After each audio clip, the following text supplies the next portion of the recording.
વડોદરા શહેરના સુબાનપુરા વિસ્તારમાં આવેલા ઝાંસી રાણી મેદાન ખાતે દર વર્ષની જેમ આ વર્ષે પણ શ્રીરંગ રાજેશ આયરે દ્વારા આયોજિત open box day night tennis cricket ટુર્નામેન્ટનો ભવ્ય આરંભ થયો। વોર્ડ નંબર 9ની કુલ 365 જેટલી ટીમોની ભાગીદારી સાથે આ ટુર્નામેન્ટ શહેરના સૌથી મોટા ક્રિકેટ ઇવેન્ટ્સમાંની એક ગણાય છે। ઉદ્ઘાટન પ્રસંગે મહાનુભાવોના હસ્તે દીપ પ્રાગટ્ય કરવામાં આવ્યું અને ત્યારબાદ બેટિંગ કરી ટુર્નામેન્ટની શરૂઆત કરવામાં આવી। આ પ્રસંગે સયાજીગંજ વિધાનસભાના ધારાસભ્ય કેયુ રોકડિયા, ભાજપના કારોબારી સભ્ય તથા પૂર્વ કાઉન્સિલર રાજેશ આયરે, પૂર્વ કાઉન્સિલર પૂર્ણિમાબેન આયરે, પૂર્વ કાઉન્સિલર હેમલતાબેન ગોર, વોર્ડ નંબર 9ના યુવા કાઉન્સિલર શ્રીરંગ આયરે, જીતુ આયરે, શિક્ષણ સમિતિના સભ્ય વિજય પટેલ, વોર્ડ નંબર 9ના મહામંત્રી ઉમેશ જોશી, સયાજીગંજ વિધાનસભાની કમિટીના ચેરમેન મેહુલ લખાણી, વોર્ડ નંબર 9ના પૂર્વ પ્રમુખ પરેશ બ્રહ્મભટ્ટ સહિતના મહાનુભાવો ઉપસ્થિત રહ્યા હતા। ટુર્નામેન્ટની રનર્સઅપ ટ્રોફી, ચેમ્પિયન ટ્રોફી અને ટી શર્ટનું અનાવરણ પણ મહાનુભાવોના હસ્તે કરવામાં આવ્યું। વોર્ડ નંબર 9ની દરેક સોસાયટીમાંથી ખેલાડીઓએ ટીમ બનાવીને ભાગ લે તે હેતુથી આયોજન કરાયું। દરેક ટીમને નિઃશુલ્ક ટી શર્ટ અને ટેનિસ ક્રિકેટ કિટ આપવામાં આવી છે। ઇનામમાં રકમમાં પ્રથમ વિજેતાને ₹31,000 અને ટ્રોફી ઉપરાંત દ્વિતીય વિજેતા ₹11,000 અને ટ્રોફી એનાયત કરવામાં આવી। ટુર્નામેન્ટ 21 થી 29 નવેમ્બર દરમિયાન દરરોજ સાંજે 6 થી 10 વાગ્યા સુધી રમાશે। મોટી સંખ્યામાં ખેલાડીઓ અને પ્રેક્ષકોની હાજરીના કારણે ઝાંસી રાણી મેદાન ઉત્સાહ અને તાળીઓથી ગુંજી ઉઠ્યું હતું। મહાનુભાવોએ ખેલાડીઓને પ્રોત્સાહન આપતા જણાવ્યું કે આવા આયોજનોથી યુવાનોમાં ખેલ પ્રત્યેનો ઉત્સાહ વધે છે અને વોર્ડ સ્તરે પ્રતિભાને નવો મંચ મળે છે। શ્રીરંગભાઈ આયરે અને રાજેશભાઈ આયરે દ્વારા વોર્ડ નંબર 9માં એક સાથે 365 જેટલી ટીમો અને એ પણ માત્ર એક વોર્ડની, તો આ કદાચ પહેલો એવો આ ક્રિકેટ ટુર્નામેન્ટ વડોદરાની છે જ્યાં એક વોર્ડમાંથી 365 જેટલી ટીમો ઉતરવી, આ એક અભૂતપૂર્વ ઘટના અને એનું આયોજન open box day night cricket ટુર્નામેન્ટનું આયોજન જે શ્રીરંગભાઈ આયરે, રાજેશભાઈ આયરે દ્વારા કરવામાં આવ્યું છે, હું એને ખૂબ ખૂબ અભિનંદન, શુભકામના અર્પણ કરું છું। ભારતીય જનતા પાર્ટીના કાઉન્સિલર શ્રીરંગભાઈ આયરે દ્વારા જે આયોજન કરવામાં આવ્યું છે, આખા વોર્ડમાંથી 3000થી વધુ યુવાનો આ ક્રિકેટ ટુર્નામેન્ટમાં જોડાવાના છે। આજ સુધી Bharatiya Janata party 1 booth 10 youth આ વિષય લઈને જ આગળ વધતી હતી। આ વખતે પહેલીવાર અહીંયા 1 બૂથ 40 યુથ એટલે કે એક બૂથમાંથી 40 લોકો, આખા વોર્ડમાંથી 3000થી વધુ લોકો એક જગ્યા પર ક્રિકેટ રમવા માટે ભેગા થઈ રહ્યા છે। આ ભૂતપૂર્વ ઘટના માટે બંનેને ખૂબ ખૂબ અભિનંદન, શુભકામનાઓ અર્પણ કરું છું। તમામ વ્યવસ્થાઓ અહીંયા ગ્રાઉન્ડની વ્યવસ્થા, ટી શર્ટની વ્યવસ્થા, શિલ્ડની વ્યવસ્થા, ઇનામની વ્યવસ્થા અને એક પણ રૂપિયો ચાર્જ લીધા વગર જે આ પ્રકારનું આયોજન અહીંયા કર્યું છે, લોકોની અંદર ખેલદિલીની ભાવના જન્મે। નરેન્દ્રભાઈએ હંમેશા એવું કે ફિટ ઇન્ડિયા હિટ ઇન્ડિયા, એટલે યુવાનો ફિટ રહે અને ઇન્ડિયા હિટ રહે, આ દિશાની અંદર। અને એમને બીજું એક સૂત્ર આપ્યું છે કે જે રમશે એ જ જીતશે। તો જે વ્યક્તિ રમવા આવે છે તમામ જીતેલા છે, જે ઘરે બેઠા છે એ જ હારેલા છે। તો આ જે યુવાનો અહીંયા રમવા માટે ઉપસ્થિત થયા છે, પોતાના જીવનમાં કોઈને કોઈ એક ખેલને જેમને જીવનનો ભાગ બનાવ્યો છે, અંગ બનાવ્યું છે, આ તમામ જીતેલા લોકોના માટે અને એને ભારતીય જનતા પાર્ટી સાથે કનેક્ટ કરવા માટે જે આ ક્રિકેટ ટુર્નામેન્ટનું આયોજન કર્યું છે, હું ફરી એકવાર શ્રીરંગભાઈ આયરે અને રાજેશભાઈ આયરે અને એમની ટીમને ખૂબ ખૂબ અભિનંદન, શુભકામનાઓ અર્પણ કરું છું। જીતશે ward number 9 open box day night tennis cricket ટુર્નામેન્ટનું નિઃશુલ્ક આ ટુર્નામેન્ટનું આયોજન કરવામાં આવ્યું છે। જે ટુર્નામેન્ટની અંદર ભાગ લેનાર તમામ ટીમોને અહીંયાથી નિઃશુલ્ક અહીંયાથી ક્રિકેટની કીટ આપવામાં આવશે। એવી જ રીતે જે ટી શર્ટો છે એ તમામને અહીંયાથી નિઃશુલ્ક આપવામાં આવશે। આ ટુર્નામેન્ટની અંદર કોઈ પણ પ્રકારની ફીસ લેવામાં નથી આવી અને એવી જ રીતે વોર્ડ નંબર 9ની તમામ સોસાયટીઓ આ ટુર્નામેન્ટની અંદર ભાગ લે તે હેતુસર આ ટુર્નામેન્ટનું આયોજન કરવામાં આવ્યું છે। આ ટુર્નામેન્ટની અંદર આપ જો કે તમામ જે બોમ્બે સ્ટાઇલ ક્રિકેટની અંદર આ ટુર્નામેન્ટનું આયોજન કરેલું છે।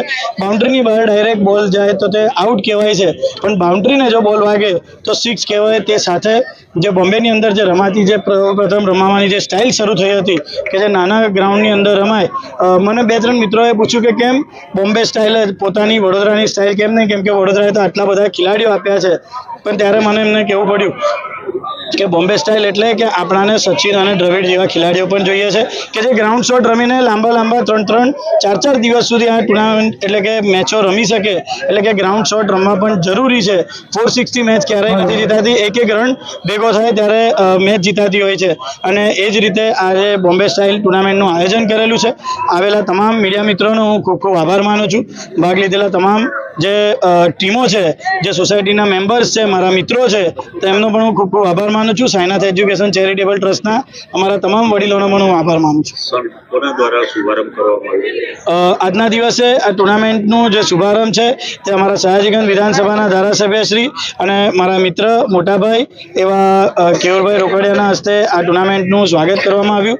પૂર્વ કાઉન્સિલર એવા ધર્મેન્દ્રભાઈ પંચાલ સાથે અમારા જે મેહુલભાઈ લાખાણી સાથે મારા પિતાશ્રી રાજેશભાઈ આહિરે, જેમના માર્ગદર્શન અંદર આ તમામ જે ટુર્નામેન્ટની અંદર નાના મોટા ફેરફાર કરીને નિયમો એડ કરીને તેમના માર્ગદર્શન હેઠળ અમે આ ટુર્નામેન્ટનું આયોજન કરવામાં આવ્યું છે. નમસ્કાર મિત્રો, સૌથી પહેલાં તો વોર્ડ નંબર 9ના તમામ યુવાનોને હું ખૂબ ખૂબ અભિનંદન આપું છું, કારણ કે રમશે વોર્ડ નંબર 9, જીતશે વોર્ડ નંબર 9.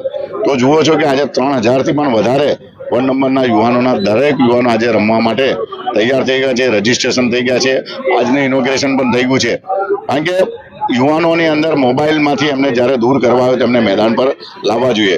છેલ્લા 5 વર્ષથી શ્રીરંગ દ્વારા પોતે ક્રિકેટ રમતા આવ્યા છે અને બધા જ યુવાનોને સાથે એની બધા જ યુવાનો છોકરાઓ છે એ રમવા માટે આનો મુખ્ય ગોલ એવો છે કે તમે જુઓ છો કે 24 કલાકમાંથી દીકરાઓ 18 કલાક રાત્રે પણ મોબાઈલમાં વ્યસ્ત હોય છે. પણ જ્યારે ક્રિકેટની મેચ હોય છે, છેલ્લા 4 વર્ષથી અમે જોયું છે કે મોબાઈલ દરમિયાન તમે હમણાં પણ કેમેરો મારીને જોશો, ભાગે 2-5 છોકરાઓના હાથમાં કદાચ મોબાઈલ હશે 3-4 હજાર લોકોમાંથી પણ. તો આ એક વસ્તુ છે.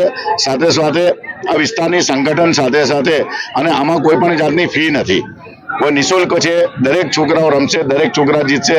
જે હારશે એને પણ અમે ક્રિકેટની કીટ આપવાના છે, દરેક છોકરાઓને ટી-શર્ટ આપવાના છે અને એના કરતાં પણ વધારે 4 વર્ષથી આ ક્રિકેટ કીટોના કોઈ પણ જાતના કકડાટ વગર હર હંમેશા છોકરાઓ અમને સપોર્ટ કરે છે.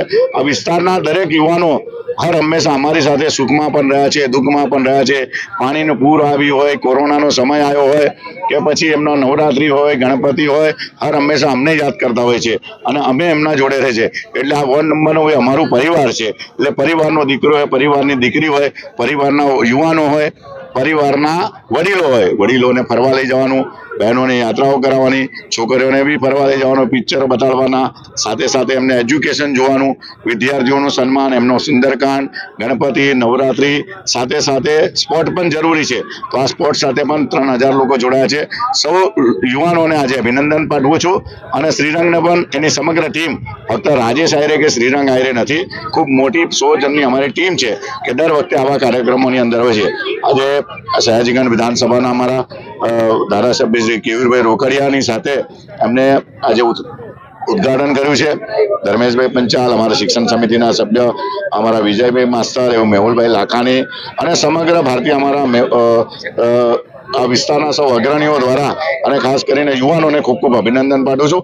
આ જ રીતના સમગ્ર વડોદરા શહેરની અંદર અમે તો સમગ્ર વડોદરામાં પણ કરવા માંગીએ છીએ, પણ ટીમો એટલી બધી હોય છે, દિવસો મર્યાદિત હોય છે, જેના માટે વોર્ડ નંબર 9 જ પહોંચી નથી વળતા. આ વિસ્તારનો શું અગાઉની મેચોમાં પણ અમે આના પછી આજુબાજુના વોર્ડોને પણ લઈશું, એના પછી અમે વડોદરાને પણ હું છું. હું વોર્ડના લોકોને જણાવું છું, દરેક કોર્પોરેટર હશે, સોશિયલ વર્કર હશે, તો ફક્ત આપણું કામ નગર સેવક કે નળગટર રસ્તા તો છે જ, પણ એની સાથે યુવાનોને પ્રોત્સાહિત કરવા માટે આપણે એ લોકોને સમાજની સાથે જોડીને એક સંગઠન કરવું હોય તો આવી બી એક રીત હોય છે અને આ દર વખતે અમે કરીએ છીએ. દરેક યુવાનોને ખૂબ ખૂબ ફરી એકવાર અભિનંદન આપું છું અને જે જીતશે 288 ઓફિશિયલ ટીમ છે અને બાકીની બીજી ટીમો છે, 365માંથી જ્યારે જીતશે ત્યારે આ 6.5 ફૂટની ટ્રોફી જીતશે અને મને એવું લાગે જે લોકો પાર્ટિસિપેટ થયા બધા જ જીતી ગયા છે. સૌને અભિનંદન. વંદે માતરમ. જય સાંઈનાથ.